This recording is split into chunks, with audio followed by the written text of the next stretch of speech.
Trabajo forzoso en la producción de papa en Argentina. Distintos operativos que se llevaron a cabo en campos de las provincias de Buenos Aires, Córdoba y San Luis, donde se realizaban las actividades asociadas a la cosecha de papa y se descubrieron presuntos casos de explotación laboral y trata de personas. Para poder entender, antes analicemos algunos conceptos. Comenzando con ¿qué es el trabajo forzoso? El trabajo forzoso, por lo que se entiende, es el trabajo que se realiza de manera involuntaria y bajo amenaza de una pena cualquiera.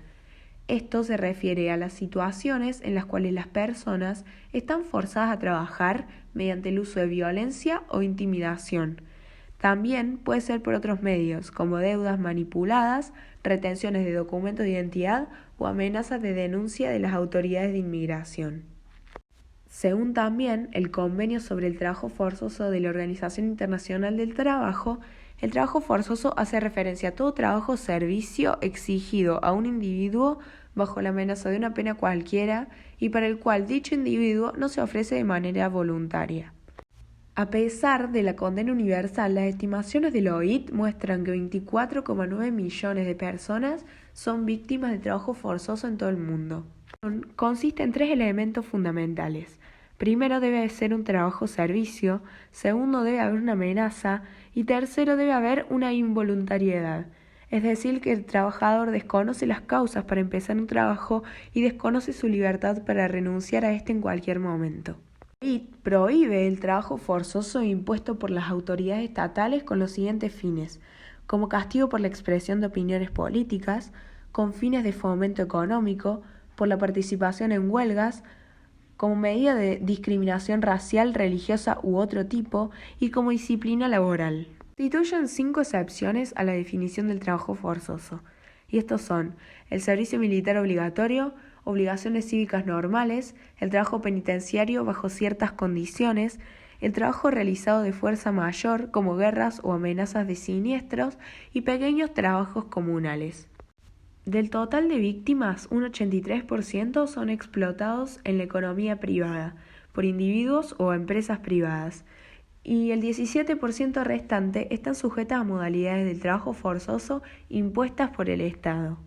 En los gobiernos del mundo, la eliminación del trabajo forzoso sigue constituyendo un importante desafío para el siglo XXI, además de representar una grave violación de un derecho humano fundamental. El trabajo forzoso es causa de pobreza primordial y un obstáculo para el desarrollo económico. Ahora indaguemos en qué se basa la trata de personas con fines de explotación laboral.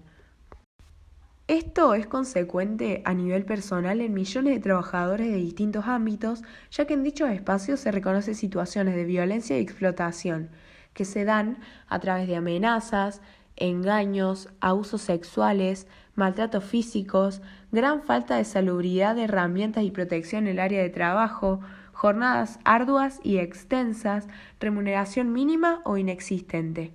Trata de personas se efectúa con la finalidad de que estos trabajadores movilicen los trabajos no registrados de las empresas que producen para el comercio, desconsiderando totalmente los derechos o valores de las personas y exponiéndolos a las condiciones mencionadas anteriormente.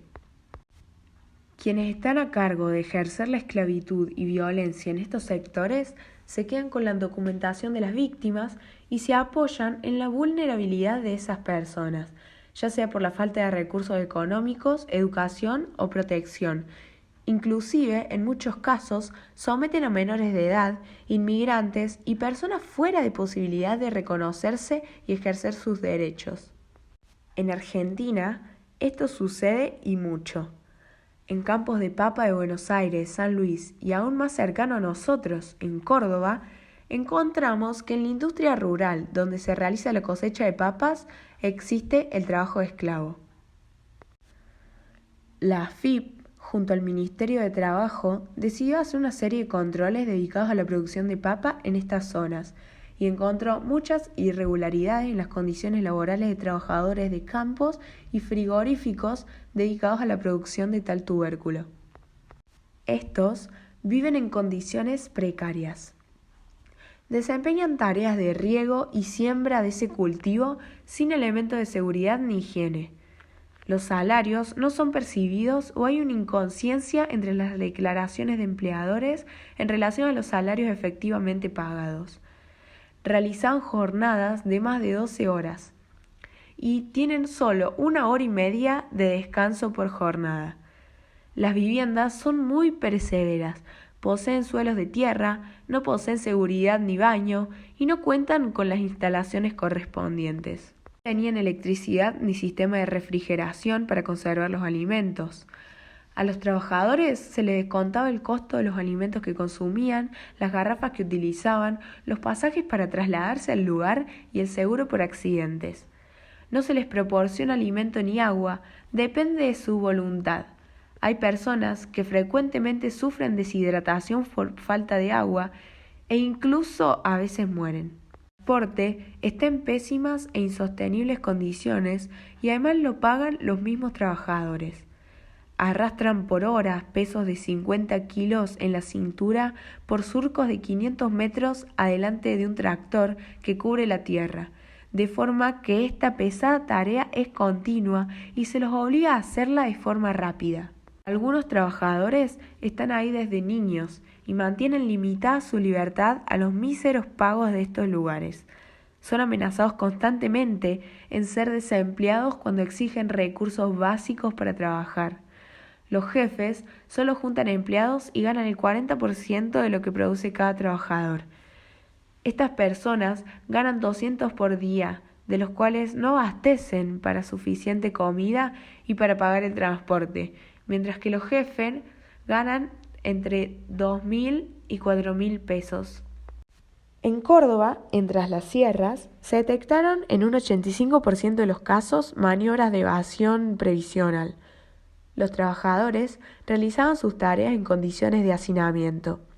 No contaban con elementos de protección para la manipulación de químicos tóxicos, y estos vivían en condiciones inhumanas, sin baño ni agua potable. En la localidad de Las Oscuras eran obligados a dormir en colchones dentro de galpones, sin baño ni lugar de aseo. Accedían al agua potable a través de una bomba, y desde hacía 2 días no contaban con alimento.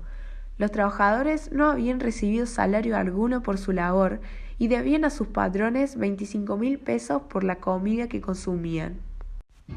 En Buenos Aires, en la localidad de General Belgrano, Pila y Balcarce, los trabajadores rurales vivían en hacinamientos precarios, sin baño ni agua potable para beber ni asearse. Estos eran provenientes de Santiago del Estero. Hacía ya 40 días de su llegada y no habían recibido pago alguno ni reembolsado su pasaje.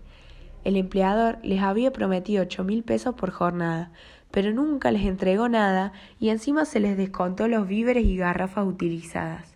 Han sido trasladados sin tener conocimiento alguno sobre las condiciones laborales con las que se enfrentarían.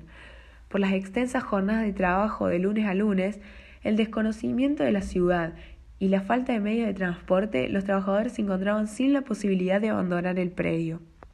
En Tras las Sierras, los trabajadores exigieron que se termine la precarización, reclamaron por un trabajo con derechos e invitan a fortalecer la unidad. Les pagaban alrededor de 20 pesos la bolsa. Las jornadas eran muy extensas y el salario era inestable, ya que dependía de la cantidad de papas que haya en el campo en condición de ser cosechada. Los dueños de múltiples producciones y extensiones de tierra siguen acumulando fortuna, mientras los trabajadores de la papa no llegan a fin de mes. De allí la importancia de conocer y difundir tales situaciones de verdadera injusticia.